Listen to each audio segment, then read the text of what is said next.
நடிகர் திலகம் சிவாஜி கணேசன் அவர்களின் வியக்க வைக்கும் திரைப்பயணத்தில் அமைந்த ஒரு வெற்றி படம் தான் இருவர் உள்ளம். சிவாஜி அவர்களுடைய நடிப்பில் வெளியான 86வது திரைப்படம் இது.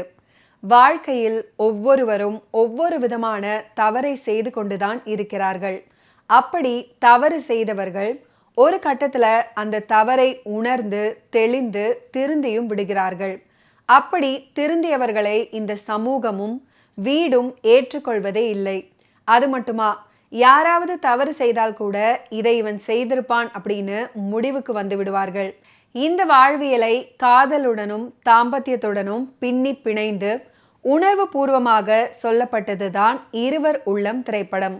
பிரபல தயாரிப்பாளரும் இயக்குனருமான LV பிரசாத் இயக்கத்துல கலைஞர் கருணாநிதி திரைக்கதை வசனம் எழுத சிவாஜி அவர்கள் Saroja Devi, Ranga Rao, Sandhya, TR Ramachandran, MR Radha, TP Muthulakshmi, Padmini Priyadarshini, K Balaji, S Ramarao, A Karunanidhi, Lakshmi ராஜ்யம், R பாலசுப்ரமணியம், ராதாபாய் முதலானோர் நடித்த முத்தான திரைப்படம் தான் இருவர் உள்ளம். கலைஞர் கருணாநிதி அவர்கள் இருவர் உள்ளம் திரைப்படத்தில் பணியாற்றியதற்காக 20,000 ரூபாய் சம்பளமாக பெற்றார் அப்படின்றது கூடுதல் சுவாரஸ்யமான ஒரு செய்தி. பிரசாத் மூவி சார்பில் திரு ஆனந்த் அவர்களின் தயாரிப்பில் உருவானது. சிவாஜி பிலிம்ஸ் நிறுவனம் இந்த படத்தை வெளியிட்டது. சாந்தி, ராத்திரி பூரா எனக்கு தூக்கமே இல்லை. உங்க சித்தப்பா உன்னை என்கிட்ட ஒப்படைச்சிட்டு போயிட்டாரு. உன்னை பத்தியே தான் நினைச்சுக்கிட்டே இருந்தேன். ஒரு முடிவுக்கு வந்துட்டேன். அதை உங்ககிட்ட சொல்லலாமா? சொல்லுங்க.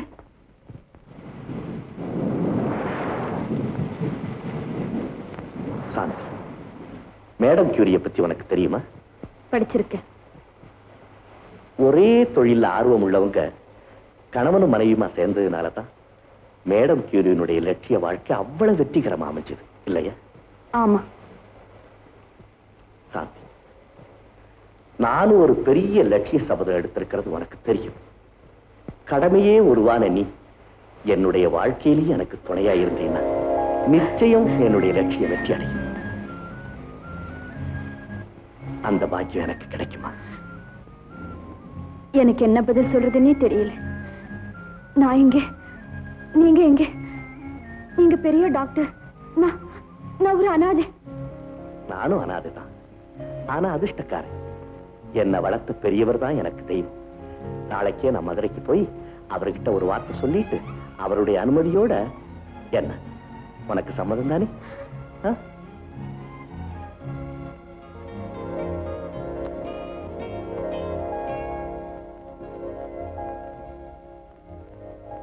இருவர் உள்ளம் படத்தின் கதை என்னன்னா, செல்வம் சிவாஜி அவர்களுடைய பெயர். பணத்துல தான் செல்வம், ஆனால் குணத்தில் அப்படி இல்லை. பல பெண்களுடன் பழக்கம், கல்யாணத்தின் மீது ஈடுபாடற்ற நிலை அப்படின்னு காமத்துடன் திரிகிறார். அப்படிப்பட்ட சூழல்ல செல்வத்துடன் பழகிய வசந்தி செல்வத்தின் தந்தைக்கு என்னை ஏற்க மாட்டேன்னு சொல்கிறார் அப்படின்னு கடிதம் எழுதுறாங்க. இதையடுத்து செல்வத்தின் மாமா பெங்களூரு வந்து சிவாஜியை மீட் பண்றாரு. வசந்திக்கு 10,000 ரூபாய் கொடுத்து செட்டிலும் பண்றாரு. இதுக்கப்புறம் மெடிக்கலுக்கு படித்து கொண்டிருந்த செல்வம் படிப்பை நிறுத்திவிட்டு சென்னைக்கு திரும்ப வந்துடுறாரு. மாமாவின் கம்பெனியை நிர்வகித்து வரும் பொறுப்பை ஏற்றுக்கொள்றாரு. இந்த சமயத்துல தான் சாலையில் சரோஜா தேவி அவர்களை பார்க்கிறாரு. படத்தில் அவங்களுடைய பெயர் சாந்தா. ஆனால் சிவாஜி அவர்களின் பழக்க வழக்கங்கள் எல்லாம் பார்த்து முகம் சுளிக்கிறாங்க சரோஜா தேவி. ஆனால் சரோஜா தேவி அவர்களை பார்த்து மனம் மாறுகிறார், குணமும் மாறாரு, திருந்தி வாழ நினைக்கிறாரு. ஆனால் சிவாஜி அவர்களை அடியோடு வெறுக்கிறாங்க சரோஜா தேவி.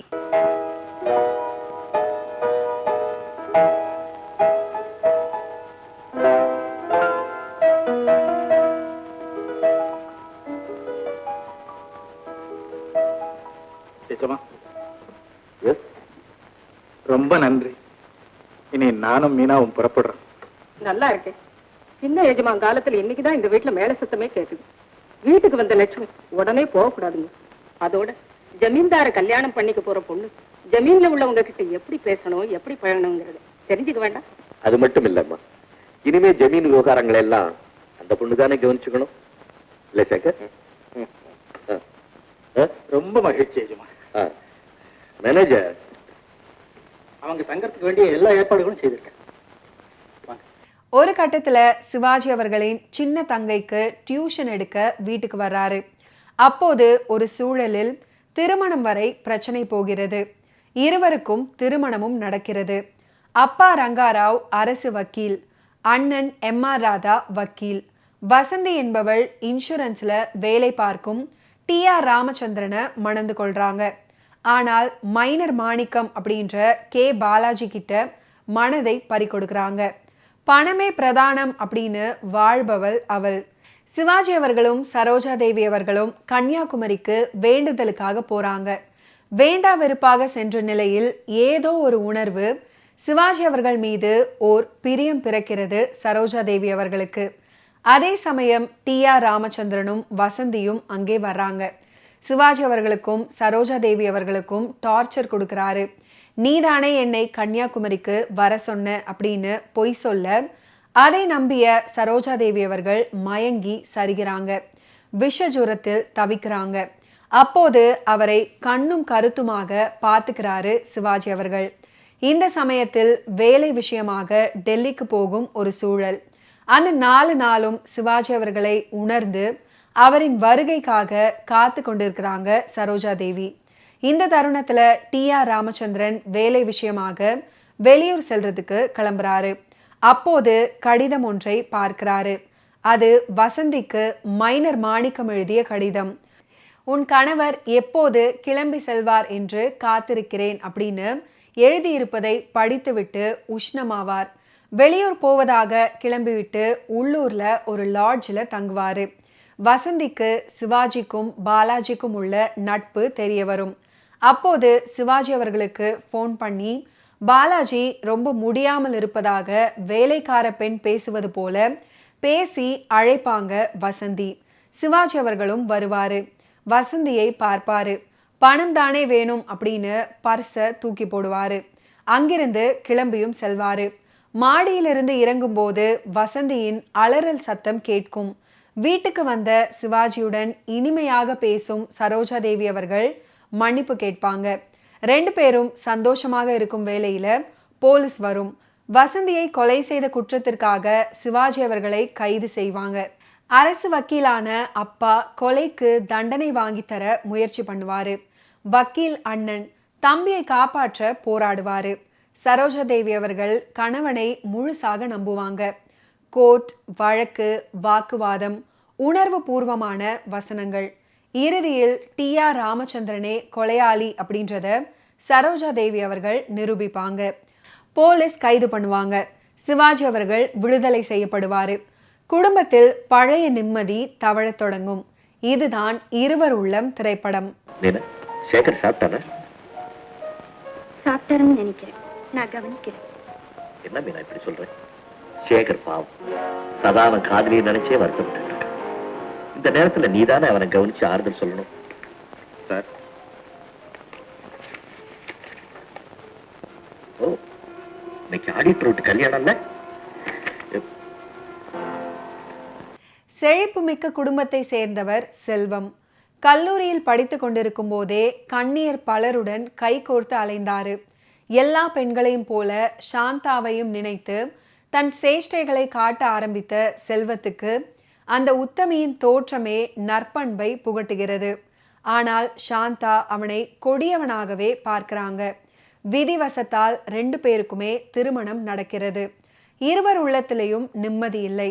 சந்தர்ப்ப வசத்தினால் செல்வத்தின் மீது கொலை குற்றம் சுமத்தப்படுகிறது. அவன் தந்தையே சர்க்கார் தரப்பு வக்கீலாக இருந்து அவனுக்கு எதிராக வாதாடுறாரு. செல்வத்தின் அண்ணன் செல்வத்துக்காக வாதாடுறாரு. கடைசியில் செல்வத்துக்கு விடுதலை. இதுதான் இருவர் உள்ளம் திரைப்படம். சிவாஜி அவர்களுடைய இயல்பான நடிப்பு படத்துக்கு மிக பெரிய பலம். அதே போல கலைஞரின் குறும்பும் குசும்பும் கலந்த நகைச்சுவையுடன் கூடிய வசனங்கள் அற்புதம். ரங்காராவ், எம்.ஆர். ராதா நடிப்பு அபாரம். இந்த படத்துல சிவாஜி அவர்களின் அம்மாவாக, ரங்காராவின் மனைவியாக ஜெயலலிதாவுடைய அம்மா சந்தியா அவர்கள் நடிச்சிருப்பாங்க. அநேகமாக அவங்களுடைய முகமும் நடிப்பும் பரிச்சயமான படங்கள்ல இது முக்கியமான ஒரு திரைப்படம். எழுத்தாளர் லக்ஷ்மியின் நாவல் மிக அழகாக கலைஞரின் திரைக்கதை வசனத்தால பொலிவூட்டப்பட்டிருக்கும். M.R. ராதாவின் மனைவி முத்துலட்சுமி காது கேட்காதவராக நடிச்சிருப்பாங்க. ஆனால் அதை வைத்துக்கொண்டே வேண்டாத காமெடி எல்லாம் செய்யாமல் கதையை நகர்த்தி இருப்பாரு இயக்குனர் LV பிரசாத் அவர்கள். ஐயோ ஐயோ நாகமா போச்சு இந்த மாதிரி எங்கேயாவது நடக்குமா அக்கமா நாகமா போச்சு. ஏமா என்ன செய்து ஏன் கத்துற? என்னால முடியாது நெஞ்சு வலி தலைவலி கண்ணெறியுது தெரியுது. ஐயோ என்னால தாங்கவே முடியலையே, உடம்பெல்லாம் பத்திக்கிட்டு எரியுது. ஐயோ இவ்வளவு வியாதியும் ஒன்னா சேர்ந்தா வந்துருக்கு. இதுக்கு முன்னால வந்திருக்க அப்படி இல்லங்க இன்னைக்குதான் அப்படி. அதுவும் எல்லாம் என் புருஷனால. அவர் ரொம்ப நல்லவராச்சு. நாகத்தை கலப்பாதீங்க. பேயா வந்து என் எதிரில் நின்னுக்கிட்டு என் பிராணனை வாங்குறாரு. ராத்திரில ஏதோ கனவுல தகராறு நடந்திருக்கு. நீங்க விளக்கு போட்டு தூங்க போங்க. எல்லாரும் போய் போங்க படுங்க. ஐயோ என் கை தடுக்கிறாரு. ஐயோ ஓடியாங்களே, எல்லாரும் இங்கே இருங்களே, யாரும் போகாதீங்க, இங்க இருங்க. நீங்க கவலைப்படாதீங்க, தூங்க அக்கா. அம்மா கீதா நீ இங்க இருமா, என் கூட வேறுமா. நீ இங்க இருந்தாதான் என் மனசு நிம்மதி. ஏதோ காத்து தகராறு, வேற ஒண்ணுமே. அம்மா கீதா நீ மட்டும் என் பக்கத்துல இருமா, நீ என்னை விட்டுட்டு போகாத. நீ இல்லைன்னா எனக்கு தூக்கமே வராது. இங்க இருமா. சரிக்கா, நீங்க கொஞ்ச நேரம் படுத்து தூங்குங்க. ஐயோ அம்மா.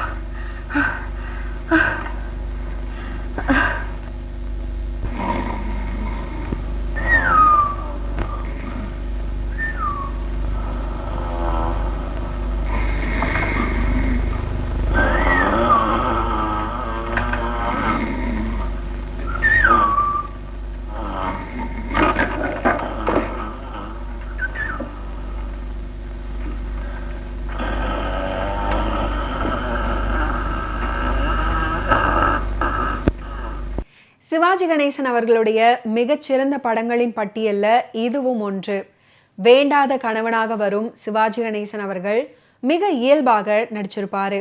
அவரது விழியும் பார்வையும் நடையும் முகபாவங்களும் கதாபாத்திரத்தின் தன்மையை அற்புதமாக வெளிப்படுத்துகின்றன. ஊரிலிருந்து வந்திருக்கும் மாமாவின் கண்களுக்கு அகப்படாமல் கன்னி பெண்களை மறைத்து வைக்க செல்வம் படும் பாடும், மாமாவிடம் தந்திரமாக பேசி சமாளிக்க முயல்வதும் சுவாரஸ்யமாய் இருக்கின்றன. செல்வம் கட்டிய மனைவியுடன் ஒட்ட முடியாமல் வெந்து போகும் காட்சி சிவாஜி அவர்களுடைய நடிப்புக்கு எடுத்துக்காட்டாக அமையும். என்னமோ அங்க நிறைய வேலை இருக்குது போல. போனதும் வந்துட்டியே? ஆமா போனதும் வந்துட்டோம். போனோம் வந்துட்டோம். அதான் எனக்கு தெரியுமே, ஏன் வந்தீங்கன்னு தான் கேக்குறேன். அதாவதுமா போன இடத்துல வேலை எல்லாம் பெர்ஃபெக்டா தான் நடந்துச்சு. செல்வம் கூட 4 நாள் தங்கலாம்னு தான் சொன்னான். ஆனா என்ன இடமா ரொம்ப டேட்டியா இருந்தது. ஒரு முக்கியமான விஷயம், அந்த இடத்துல செல்வத்துக்கு நைட்ல தூக்கம் இல்லாம கொசு கடிச்சுப்பா. பெரிய கொசு, நீ பாக்கணும். அந்த இடம் ரொம்ப மோசம். சரி இடம் இருக்கட்டும், இவையே என்னமோ மாதிரி இருக்கா? யாரு நல்லாதான் இருக்கான். எப்படி நல்லா இருக்கான்? முகம் எல்லாம் பேருந்து மாதிரி இருக்கா? என்னமா நீங்க ஒண்ணு இருட்டுல பாத்துட்டு இருட்டுல எதை பார்த்தாலும் பேயாட்டம் தான் இருக்கும். நீங்க லைட் போட்டு சொல்லுங்க, எல்லா லைட்டும் போட்டு சொல்லுங்க. கிளீனா இருக்கும். ஆமா கிளீன் தான். என்னட்ட லைட் கிளீன்? டேய் இப்படி வாடா. அட நீங்க இல்ல டாக்டர். சரோஜா தேவி அவர்கள் எம்ஜிஆருடன் நிறைய படங்கள்ல நடிச்சவர் தான் அப்படின்னாலும் சிவாஜி அவர்களுடன் இவங்க நடித்த அத்தனை படங்கள்லயுமே சரோஜா தேவி அவர்களுடைய நடிப்பு மிகச் சிறந்த முறையில் இருக்கும். அவங்களுடைய கேரக்டர், நடிப்பு, வசன உச்சரிப்பு அப்படின்னு ஒவ்வொன்றிலையுமே மெருகேறி இருக்கும். இந்த படத்திலையும் சாந்தா அப்படின்ற கேரக்டராகவே வாழ்ந்திருப்பாங்க சரோஜா தேவி. சாந்தா கதாபாத்திரத்துக்கு எல்லா விதத்திலையும் தகுந்தவர் சரோஜா தேவி. ஏழை பள்ளி ஆசிரியையாக வரும்போதும், செல்வத்தின் தொந்தரவு சகிக்காமல் சீரும் போதும், பத்மாவுக்கு டியூஷன் சொல்லி கொடுத்து கொண்டே இடையில் செல்வத்துக்கு பதிலடி கொடுக்கும் போதும் கதாபாத்திரத்துக்கு ஏற்ற நடிப்பை காண முடியும். இந்தங்க பாயாசம். பாயாசம்? என்ன பால் பாயாசமா? ஆமாங்க. ஆமா, எனக்கு இது பிடிக்கும். உனக்கு எப்படி தெரியும்? கட்டின பெண்டாட்டிக்கு தெரியாத கணவனுக்கு எது பிடிக்குன்னு? இதுவரைக்கும் இந்த மாதிரி வச்சு கொடுத்ததில்லை. அதனால இனிமே எல்லாம் உங்க இஷ்டப்படியே நடக்க போகுது.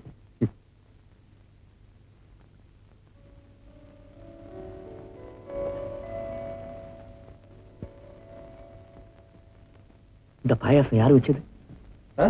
உங்க மனைவி இல்ல, இந்த மாதிரி பக்குவத்தோட வைக்கிறதுக்கு சாந்திக்கு மட்டும்தான் தெரியும். நீங்க சதா சாந்தியை நினைச்சிட்டு இருக்கனாலதான் உங்களுக்கு அப்படி தோணுது. இவங்க எவ்வளவு ஆசையோட தன் கையாலேயே செஞ்சுக்கிட்டு வந்திருக்காங்க தெரியுமா? நான் அதுக்காக சொல்லல நர்ஸ். இந்த பால் பாயாசத்துல ஒரு சரித்திரமே அடங்கி இருக்கு. உள்ளுக்குள்ளேயே தன்னுடைய உடம்ப ரணமாக்கிக்கிட்டு நாம் பேரும் புகழும் அடையணுங்கிறதுக்காக ரத்த ரத்தமா வாந்தி எடுக்கிற நிலைமையில இருந்து கூட கடைசியா எனக்கு பால் பாயாசம் கொடுத்து அனுப்பிச்சாளே சாந்தி. அந்த சம்பவத்தை யாரால மறக்க முடியும்? அம்மா அம்மா, என்னங்க இது? எவ்வளவோ ஏமாற்றத்துக்கு அப்புறம் உங்களோட சந்தோஷமா இருக்கணும்னு வந்தவங்களே இப்படி சாந்தி சாந்தின்னு சொல்லி விரட்டிட்டீங்களே, இது உங்களுக்கே நல்லா இருக்கா? நர்ஸ், நானும் சாந்தி வாழ்ந்த வாழ்க்கை சாதாரண வாழ்க்கை இல்லை. அது ஒரு வரலாற்று காவியம். எழுத முடியாத காவியத்தை எழுதிட்டு அழிஞ்சு போயிட்டாளே. நீங்க பேரும் புகழும் வெற்றியும் அடைஞ்சு சந்தோஷமா இருக்கணுங்கிறதுக்காக தானே சாந்தி உங்களை விட்டுட்டு போயிட்டான்னு சொன்னீங்க. நீங்க இப்படி அவளையே நினைச்சு அணு அணுவ சித்திரவதைப்படுவீங்கன்னு தெரிஞ்சிருந்தா அவ போயிருப்பாளா? அந்த ஈவிரக்கமற்ற பாவி எனக்கு நன்மை செய்யறதா நினைச்சு நரகத்துல தள்ளிட்டு போயிட்டான். அதை விட என்ன கொண்டுட்டு போயிருக்கலாம். இல்ல, எனக்கு கண் போனதுக்கு பதிலா உயிரே போயிருக்கு. ஐயோ, அப்படி சொல்லாதீங்க. ஏதோ இதோட கடவுள் காப்பாத்தினா. நடந்து போனதை மறந்துடுங்க. இனிமே நடக்கிறது நல்லதா இருக்கட்டும். தயவு செஞ்சு சாந்தியை மறந்துடுங்க. நீங்க எல்லாரும் சேர்ந்து சாந்திய மறந்துடு சாந்திய மறந்துடுன்னு சொல்ல சொல்லத்தான் அவ மேல எனக்கு ஞாபகம் அதிகமாகிட்டே போகுது. நீலா, இத பார், அந்த டேபிள்ல முதல் டிராயர்ல என்னுடைய டைரி இருக்கு.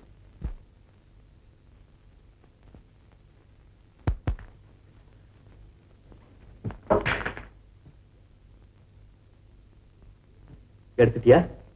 அதுல 22வது பக்கத்துல சாந்தி எப்பவும் பாடுற ஒரு பாட்டை எழுதியிருப்பேன். அதை நீ பாடு. உன் குரலும் சாந்தி குரலும் ஒரே மாதிரி இருக்கு. ஓகே வியூவர்ஸ், இன்னைக்கு நிகழ்ச்சியில நடிகர் திலகம் சிவாஜி கணேசன் அவர்களுடைய ஃபிலிம் கெரியர்ல நடந்த பல இன்ட்ரெஸ்டிங்கான விஷயங்களை நீங்க பார்த்து தெரிஞ்சிருப்பீங்க. மீண்டும் அடுத்தடுத்த எபிசோட்ஸ்ல சந்திப்போம். நன்றி, வணக்கம்.